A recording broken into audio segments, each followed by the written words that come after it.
Sabi ni Bato, nung tinanong siya, marami ba sila ng mga kasamahan niya sa Senado ang susuporta sa SMNI? Ang sabi ni Bato, marami daw, tahimik lang naman daw yan, ayaw daw makialam sa issue ng SMNI. Pero pag nandun na daw yan sa Senado, puposisyon na daw yung mga kasama niya para sa SMNI. Kasi daw, kapag nawala daw ang SMNI, ang matutuwa daw niyan mga leftist, mga NPA. Yan daw ang matutuwa. Kaya siya daw, asahan daw na siya, anuman ang mangyari, basta siya daw SMNI. Nakita po ninyo ang kagandahang dulot ng SMNI in our fight against the CPP, NPA, and NDF. What is your stand po, sir? I am strongly supporting SMNI dahil alam ko sinusugal ng SMNI yung kanilang lahat ng resources, pati na rin yung kanilang buhay, yung kanilang safety ng kanilang buhay, kanilang sinusugal para sa laban dito sa CPP, NPA, NDF. So kaisa po ako ng SMNI. Kung saan papunta ang SMNI, nandoon din ako. Kaya kung darating man yung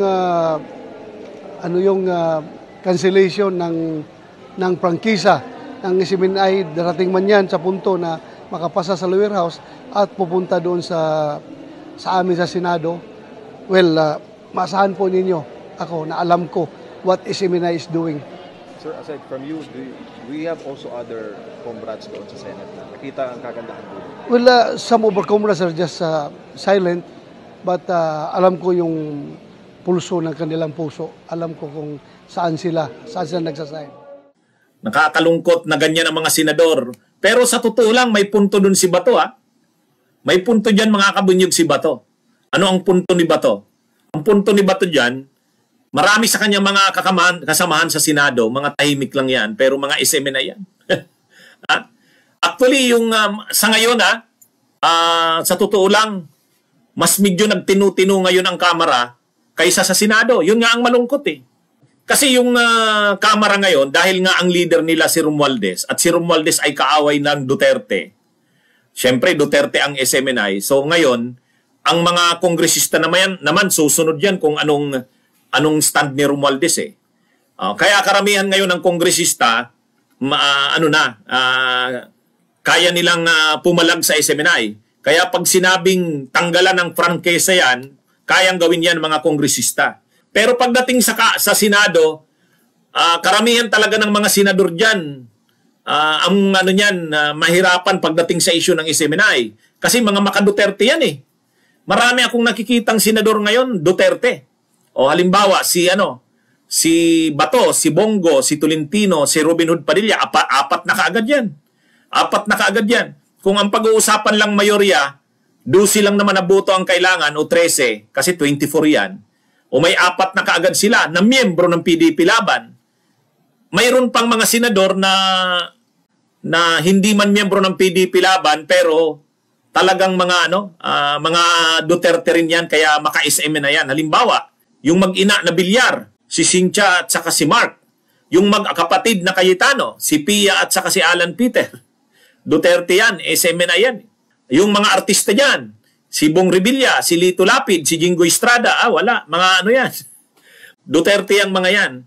Kaya totoo yung sinasabi ni Bato, sa totoo lang, totoo rin yung sinasabi ni Bato. Tahimik lang sila sa Senado, pero pagdating na talaga dyan sa Senado, medyo mahirap-hirap ang laban dyan. Kasi kung tatanggalan mo ng prangkesa ang SMNI, kakalabanin mo talaga niyan si Duterte. Pagdating sa Kamara, nanindigan na sila eh. Nanindigan na ang Kamara. Laban na sila kay Duterte. Total, binabastos din sila ni Duterte. Pero sa pagdating sa Senado, yan ang problema natin. Kaya dapat talaga sa election sa 2025,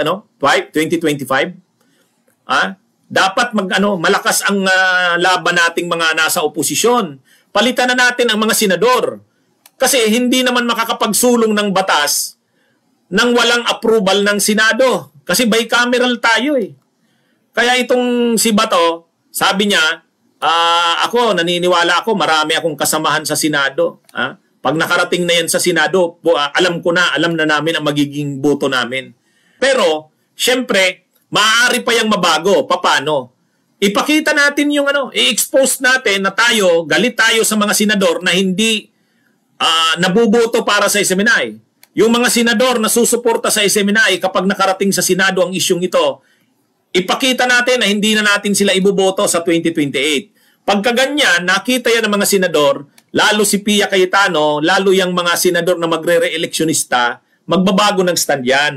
Kailangan ipakita natin yung ating paninindigan dyan. Dapat ang bayan magpakita ng stand. Ano mga kabunyog? Bunyog, bunyog, halikan na kasama ka. Bunyog, kapag buklod ay may pag-asa. Luzon, Visayas, Mindanao, isa ang pananaw. Sa bagong Pilipinas ang bunyog isisigaw. Bunyog.